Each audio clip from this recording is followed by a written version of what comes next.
Fala galera, tudo tranquilo?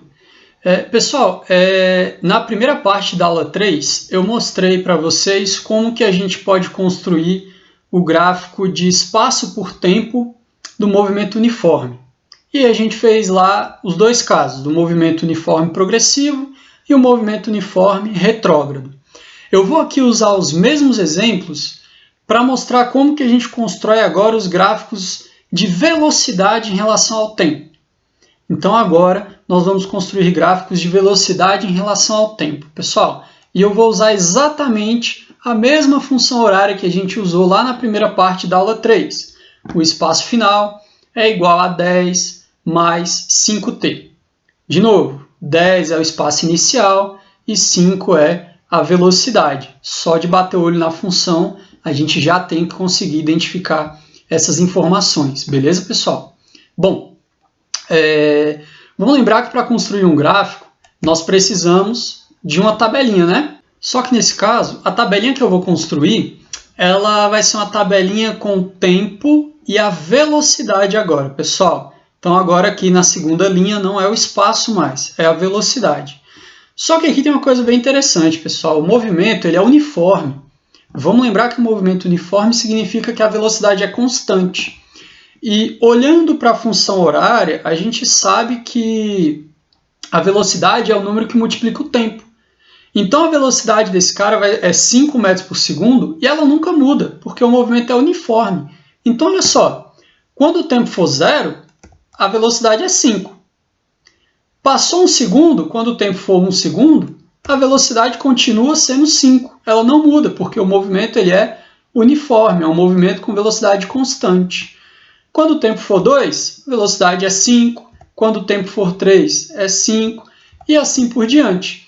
Então, a todo momento, a velocidade desse objeto é de 5 metros por segundo. Então, construir essa tabelinha aqui fica muito fácil, né? E agora, com a tabelinha pronta, a gente lembra como que a gente consegue construir o gráfico. Primeiro, a gente precisa traçar. Importante, pessoal. Eu vou construir o gráfico agora de velocidade por tempo, beleza? Então, primeiro, traçamos no eixo horizontal o tempo, medido em segundos, e os valores que eu vou colocar nesse eixo são 0, 1, 2, 3 e 4, que são os valores da tabela, igual a gente fez lá na aula 3. Só que agora, para a velocidade, eu tenho apenas um valor. Ela é sempre igual a 5 metros por segundo. Então, no eixo vertical, eu vou colocar como sendo o eixo que marca a velocidade, e o único valor que eu vou precisar colocar aqui é o valor de 5 metros por segundo. Tranquilo? E agora que a gente traçou os eixos e tem os valores da tabela, a gente consegue marcar os pontinhos, né?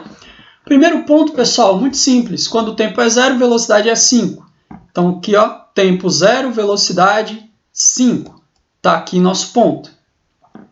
Quando o tempo for 1 segundo, a velocidade continua sendo 5. Então, venho aqui no 1 segundo, subo até a altura do 5 e marco o meu pontinho. Quando o tempo for 2, novamente, eu tenho velocidade de 5 metros por segundo. Quando o tempo for 3, novamente 5 metros por segundo. E quando o tempo for 4, 5 metros por segundo de novo. Ou seja, pessoal, todos os pontos estão na mesma altura, porque a velocidade ela nem aumenta e nem diminui, porque o movimento é uniforme.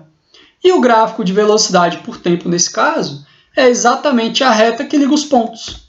É essa reta aí. Então, pessoal, o que a gente percebe? A gente percebe que quando a gente tem um movimento progressivo, esse movimento é progressivo porque a velocidade é positiva, o gráfico de velocidade por tempo é uma reta paralela ao eixo do tempo, galera. Quer dizer que essas retas nunca vão se encontrar. São retas paralelas. E no caso do movimento ser progressivo, como a velocidade é positiva, essa reta ela é acima do eixo horizontal, acima do eixo do tempo. Beleza? Então tá aqui, ó. Para o movimento uniforme progressivo, o gráfico de velocidade por tempo é uma reta paralela ao eixo horizontal e acima dele. Tudo bem, pessoal? É assim que a gente constrói gráfico de velocidade por tempo para o movimento uniforme. Agora aqui tem um detalhe bem interessante, pessoal, porque olha só, como o movimento é uniforme, eu posso calcular essa velocidade, que eu já sei o valor, mas eu poderia calcular ela usando a equação de velocidade média. ΔS sobre ΔT seria a minha velocidade. Mas olha só que interessante. Se eu pegar esse tempo que está dividindo, o ΔT, o intervalo de tempo que está dividindo, passar para o outro lado multiplicando, eu fico que ΔT vezes velocidade é igual a ΔS.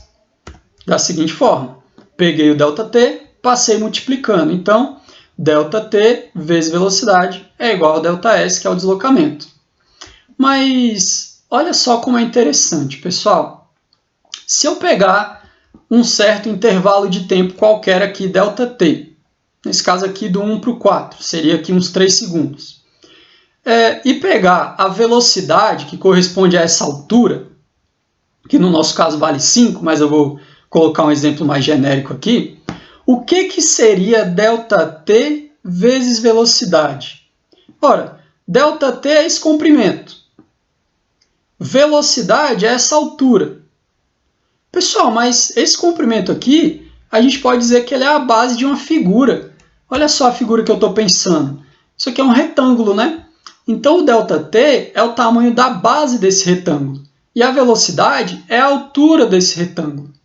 Se vocês lembrarem um pouquinho de geometria, pessoal, ΔT é a base, velocidade é a altura. E base vezes altura fornece para a gente a área dessa figura, a área do retângulo. Então, pessoal, isso aqui é uma informação bastante útil que eu vou usar mais para frente. Quando a gente constrói o gráfico de velocidade por tempo, a área desse gráfico, a área do gráfico até o eixo horizontal, fornece para a gente o deslocamento.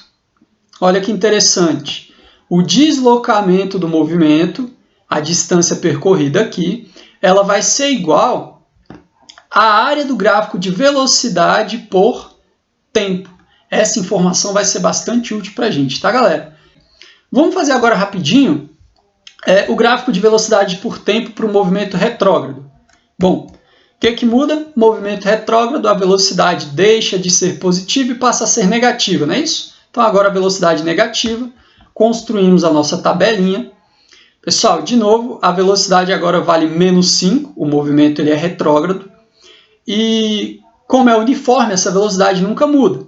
Então quando o tempo for 0, a velocidade é menos 5, quando o tempo for 1, menos 5, menos 5, menos 5 e sempre menos 5. A velocidade nunca muda. E agora a gente consegue construir o gráfico de velocidade por tempo. Traçamos o eixo do tempo. Perceba que eu coloquei ele mais alto porque agora minha velocidade é negativa, né? Então vou colocar aqui os instantes que eu estou analisando, 0, 1, 2, 3 e 4. E está aqui meu eixo de velocidade. E o único valor que eu vou marcar é o menos 5, que vai ser a velocidade do meu corpo e ela nunca muda. E a gente marca os pontos de novo. Mesma coisa, pessoal. Ó. Quando o tempo é 0, velocidade é menos 5. Quando o tempo é 1, velocidade é menos 5. Quando o tempo é 2, velocidade é menos 5. E assim por diante, até o instante 4. E o gráfico é a reta que liga os pontos. O que mudou? Ora, mudou que essa reta agora continua paralela em relação à reta horizontal do tempo, só que agora ela não está acima do eixo horizontal. Ela está abaixo, porque a velocidade é negativa, o movimento ele é retrógrado, beleza? Então está aqui. Para o movimento uniforme retrógrado, o gráfico de velocidade por tempo continua sendo uma reta paralela ao eixo horizontal, só que agora abaixo desse eixo. Tudo bem? Pessoal, para finalizar, vamos só pensar no resultado que a gente acabou de obter, né? Se eu pegar um intervalo de tempo ΔT e multiplicar pela minha velocidade, novamente eu vou ter a área desse retângulo. Só que, pessoal, nesse caso a gente tem que tomar um cuidado, porque área, ela nunca é negativa, né?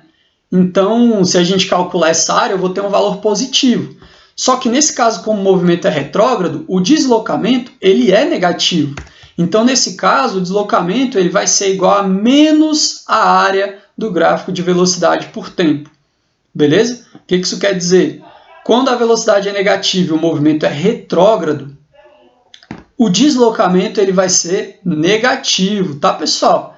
Então, é assim que a gente constrói e analisa gráficos de velocidade por tempo para o movimento uniforme.